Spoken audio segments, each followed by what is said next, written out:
You've been playing music together for over 25 years. No, 20. I know it's wrong. Oh, fair enough. Yeah. I read it. We've been mates for 26 years and a band for 20. Fair enough. Sorry. It's all right. But can you surprise each other still? Musically. I think the I think it's about the songs. I think the songs are the melody is always kind of the king for us. That's the linchpin of the whole thing.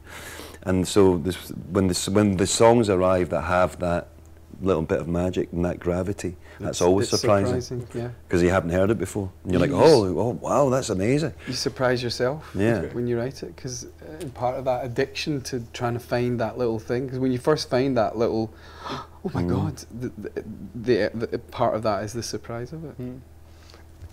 Cool. And I think it started on the previous album where the writing is more collaborative. So in this sense, does that help for you? Well, the writing's not. That's the thing. We all write separately. Okay. And because I really feel there's something to be said for a single source for the thing, and then everyone adds their bit to it. But really, I really strongly believe it should come from one source, one somewhere down here. When suddenly you get two people writing a song together, it becomes something a little bit different. Which actually goes back to this thing that we were talking about what's on radio generally now. Because you look at the brackets, you know, beside a song, there's like 10 people that have written this song, and you're like, well, that's just a committee. You know, it's like there's that saying that a camel is a horse designed by committee. It's kind of what you're getting on the radio, a lot of camels. But in that sense then, because, well, obviously, Dougie, you've written a couple of songs. Does that include the lyrics then?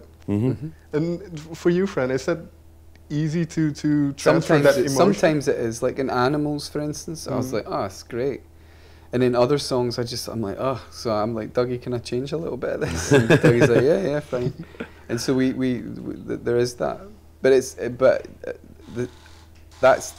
think that's the loudest door in the world. Yeah, is that coming in? Anyway, yeah, it's part of the sort of process. But yeah, I'm lucky to be able to change little bits if I need to.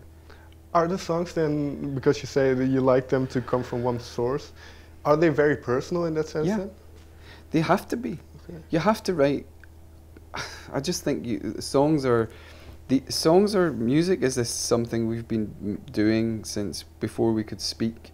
Sure. Going right back to 150,000 years ago when we were like running around, we were making sounds, and that's where language came from, like sibilance and tone and all this, and language was evolved from these very basic tones. It's all about tone, and so yeah, I think it has to be personal. And if you switch off your mind, and when you're in a room by yourself, and the thing comes out of you, this tone, sometimes you hit on something that resonates, and there's a word that comes with it, and then that's your first bit. That's the first part of it, and then you sort of go, well, what am I saying? And then you maybe go down one little avenue. It's like, no, it's not about this.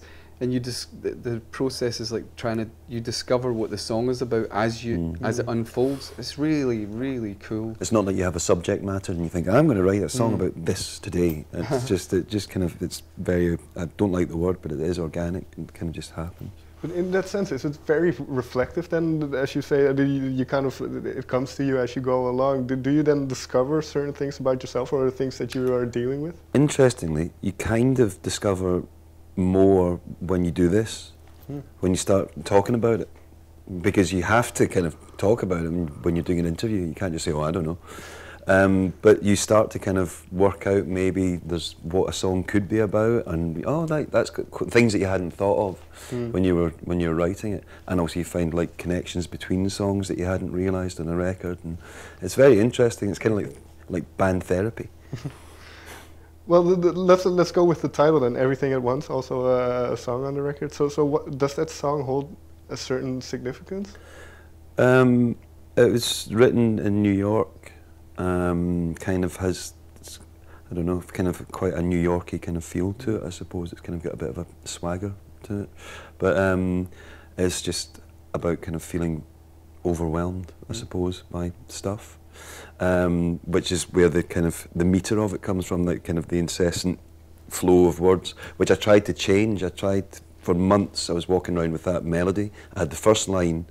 See, it was the first line in that melody. That was the little bit, and I couldn't get it out of my head. But I was like, well, you can't sing it because there's no breath. It's just constant. So I was trying to chop it up in my head, like, okay, we'll make it shorter, trying to change the meter, and I couldn't do it.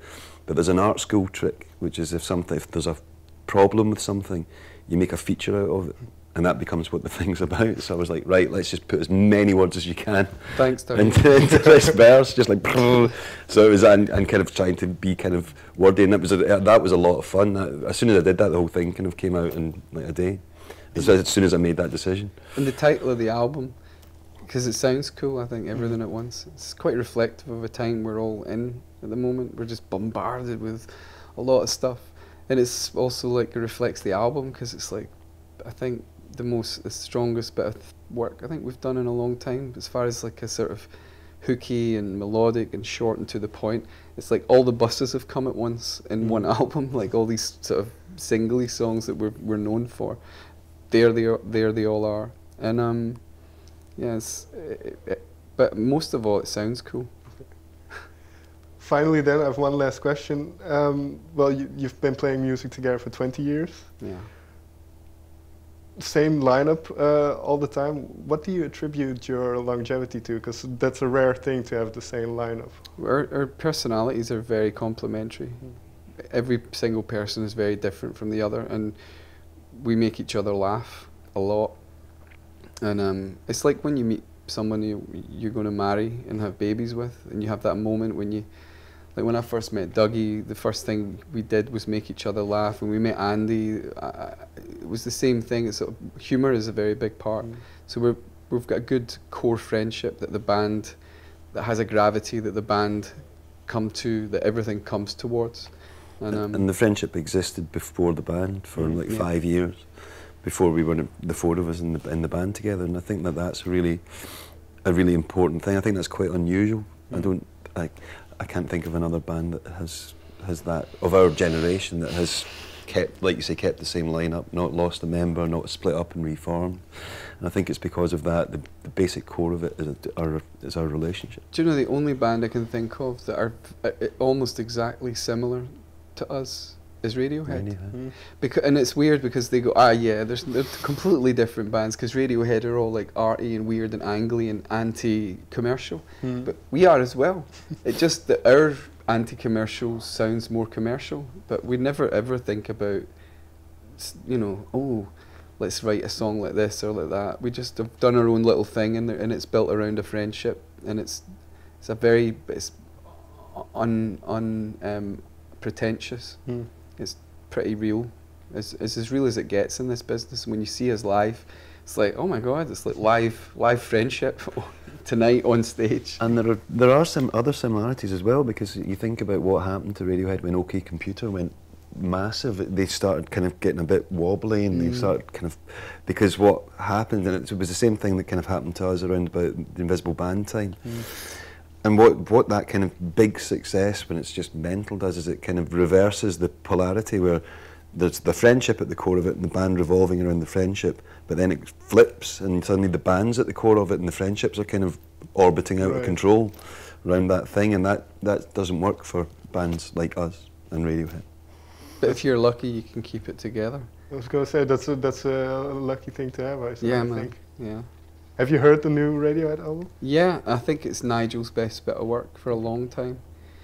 Saw Nigel the other night in Paris, 2 nights ago, and I think that for me, I when I listen to because Nigel's like my best mate, and so when I hear Radiohead, I'm like, it's Nigel. It's like he's an insanely talented part of that whole project that no one really. He's like the invisible. But he's so like, it's like his DNA is throughout the whole of Radiohead's career, and Tom's amazing as well, and I think those two forge that sound, and Johnny as well. I think my time's up. So I can hear the door.